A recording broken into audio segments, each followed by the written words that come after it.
देखो ममता, मैं आज ऑफिस जाने के मूड में नहीं हूँ। किसी का फोन आया ऑफिस से तो बोल देना कि मैं घर पर नहीं हूँ, किसी जरूरी काम से गांव गया हूँ। ठीक है, मैं चला सोने, बाकी मैं संभाल लूंगा। ममता बेचारी, जैसा नाम वैसा ही नेचर। ना कभी झूठ बोला, ना फरेब, ना किसी से चालाकी की, ना किसी की पंचायत।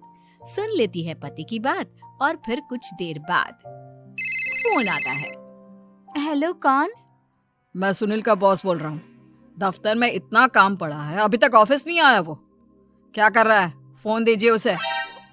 जी वो तो सो रहे हैं, कह रहे हैं कि आज गर्मी बहुत है तो घर के मजे लेंगे। बॉस को बीवी की बात पर गुस्सा आ जाता है। तो उसे बोल दीजिएगा कि अब घर में गर्मी के ही मजे ले, कोई जरूरत नहीं है यहाँ आने की। ये बोलकर बॉस फोन रख देता है। ममता सारी बात सुनील को बता देती है। न जाने किस बेवकूफ से पाला पड़ा है, समझ नहीं आता। तुम्हारे कारण मेरी नौकरी चली गई। अरे झूठ बोलने में क्या जा रहा था तुम्हारा? ममता को समझ में नहीं आ रहा था कि उसकी खता क्या थी। अरे जो है वही तो बोला।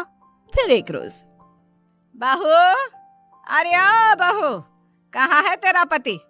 इस महीने घर के खर्चे के पैसे भी नहीं भेजे। क्यों, माँ बाप की फिक्र खत्म हो गई है क्या उसे? पाए लागू माँ जी, वो ये बोल रहे थे कि माँ को क्या है, घर का राशन, खेत का पैसा, मवेशी का दूध, फिर भी न जाने क्यों मेरे सर पर भार देकर बैठी है। तभी सुनील ममता के मुंह पर हाथ रख देता है। क्यों रे कलमुँह है, हटा बहू के मुंह से हाथ। अरे क्या क्या बोलता है तू? वो तो इसकी झूठ बोलने की आदत नहीं है, इसलिए पता चल रहा है।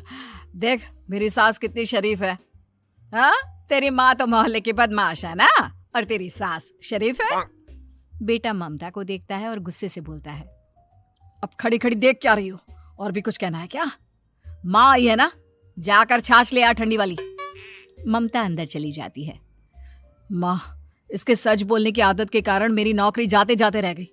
वो तो मैंने अगले दिन जाकर पैर पकड़ लिए मालिक के, नहीं तो। सब जानता है बहू की आदत नहीं है झूठ बोलने की, तो तू शांत क्यों नहीं रहता? क्यों उसे झूठ बोलने को बोलता है? फिर एक रोज, बहू जा अपनी पड़ोसन के पास और उससे बोल कि वो लाल वाली साड़ी जो उसने नए साल की पार्टी में पहनी थी, तुझे वो चाहिए। ना माँ जी, मुझे नहीं चाहिए। वैसे भी कल जिस शादी में जाना है ना, वहाँ के लिए तो मेरे पास काली साड़ी है। सास सर पर हाथ रखकर, अरे बुद्धू, मुझे चाहिए साड़ी। वैसे भी तुम लोगों में तो साड़ी का लेन देन चलता है ना, तेरी भी तो उसने पहनी थी ना। हाँ माँ जी, वो क्या है ना, हम दोनों के कपड़े एक दूसरे को आ जाते हैं। मैं ले आती हूँ आपके लिए साड़ी। बहू पड़ोसन के पास जाती है। कैसी हो निर्मला, तेरी लाल साड़ी चाहिए थी। क्यों? तू तो बोल रही थी कि तेरे पास काली वाली साड़ी है, तू वही पहनेगी, फिर लाल का क्या करेगी? अरे मैं तो काली ही पहनूंगी, लेकिन मेरी सास ने देखी थी तेरी लाल साड़ी, वो नए साल की पार्टी में तूने पहनी थी ना, तो इसलिए वो मांग रही है। ये सुनकर पड़ोसन थोड़ा परेशान हो जाती है। देख ममता, तेरे लिए तो मैं एक बार को साड़ी दे भी देती, लेकिन तेरी सास के लिए नहीं। वो क्या है ना, तू तो जानती है कितनी गंदी आदत है तेरी सास की, खाया पिया सब कपड़े पर ही पोंछ देती है। मेरी लाल साड़ी बहुत महंगी वाली है, पता चले उस पर हल्दी तेल का निशान लगा हो। ममता घर आ जाती है खाली हाथ, ममता को देखकर। नहीं दी ना उस कलूटी ने साड़ी, अब आए तुझसे लेने तेरा सामान, अच्छे से बताती हूँ। माँ जी वो क्या है ना, मुझे तो वो दे रही थी, लेकिन आपके नाम पर नहीं दी। अरे किसने बोला था मेरा नाम लेने को? बोल देती तुझे पहनना है, लेकिन ना, तू तो ठहरी सच की देवी। न जाने सास क्या सोचती है और हंसने लगती है। अरे माँ क्या हो गया, क्या सोचकर हंस रही है? याद है जब बहू को देखने गए थे? हाँ बात, सही बात है। याद आ गया कैसे मेरी सास बाजार के खाने को बोल रही थी कि ममता ने बनाया है। और बहू ने आकर सब बता दिया कि ये सारा खाना तो बाजार से आया है, वो भी कल्लू हलवाई की दुकान से। ममता दोनों की बात सुन रही थी। हाँ माँ जी, वो कल्लू हलवाई का ही था। मुझे तो आज तक पता नहीं चला कि माँ ने क्यों कहा कि मैंने बनाया है। खैर, मैं तैयार होती हूँ, शादी में जाना है ना। पूरा परिवार शादी में जाता है, जहाँ खाना वाना खाकर सभी बैठे होते हैं कि एक औरत ममता की सास से कहती है, क्या बात है बहन जी, मेरी आपकी बात हुई थी तो आप तो बोल रही थी कि लाल साड़ी पहनने वाली हैं, तो मैंने ये काली पहन ली। पता होता कि आप लाल नहीं पहन रही हैं तो मैं ही अपनी लाल पहनाती। अच्छा जी, तो इसलिए पूछा जा रहा था। अरे इतनी साड़ियां हैं कि क्या बताऊं। मैंने सोचा तो था, पर ये सामने दिख गई तो यही पहन लिया। अच्छा, मेरी तो तैयारी काफी दिन से चल रही थी, फिर भी आज ऐसा लग रहा है कि ठीक से तैयार नहीं हुई मैं। तभी आ जाती है हमारी सच्ची बहू ममता बहू। आंटी जी, वो क्या है ना, पड़ोसन की लाल साड़ी माँ जी को पहननी थी, लेकिन आप तो जानती है माँ जी की आदत, सारा खाया पिया कपड़ों पर ही पोंछ देती है, तो उसने साड़ी देने से ना ऐन वक्त पर मना कर दिया, तो अब इन्होंने ना मेरी साड़ी पहनी है। औरत ममता की सास को घूरती है, अरे मांग कर ही साड़ी पहननी थी क्या? हम जैसे तो खुद की ही साड़ी पहनते हैं, चलो चलते हैं। सास का गुस्सा अब ममता पर फूट पड़ता है। अरे क्या जरूरत थी ये बात सबसे कहने की। अरे घर की इज्जत का कोई ख्याल है कि नहीं तुझे? हाँ, मैंने क्या बोल दिया माँ जी? मुझे क्यों डांट रही है? मेरी गलती क्या है? ममता को रोता देख सुनील आ जाता है। अरे माँ, क्या हो गया? पता है ना शादी का माहौल है। सास सारी बात बेटे को बता देती है। देख रहा है तेरी बहू का हाल। अरे इस लड़की को तो ये भी नहीं पता कि कब कहाँ क्या कैसे बोलना है। अरे लेकर जा इसे यहाँ से। सभी घर आ जाते हैं। सास का मुंह तो फूला ही रहता है कि एक दिन, चलो बेटा, बहुत दिन तुम लोगों के साथ रह ली, अब चलो। वैसे भी ऐसी बहू के साथ समय कैसे कटे, जो ना झूठ बोलती है ना लोगों की चुगली करती है। अरे गांव में ही ठीक हूँ मैं, कम से कम 4 घर की खबर तो मिलती रहती है, वो भी मसाला डालकर। कैसी बात कर रही है माँ? अभी तो आई है, रह जाना, कितना अच्छा लगता है तेरे रहने से घर। तभी ममता आ जाती है। अच्छा लगता है, लेकिन आप तो बोल रहे थे कि न जाने कब तक रुकेगी, जाने का नाम ही नहीं ले रही। जाए तो कम से कम घर में थोड़ा सा फ्री सा तो फील करूं, यही बोल रहे थे कल माँ जी आपके लिए।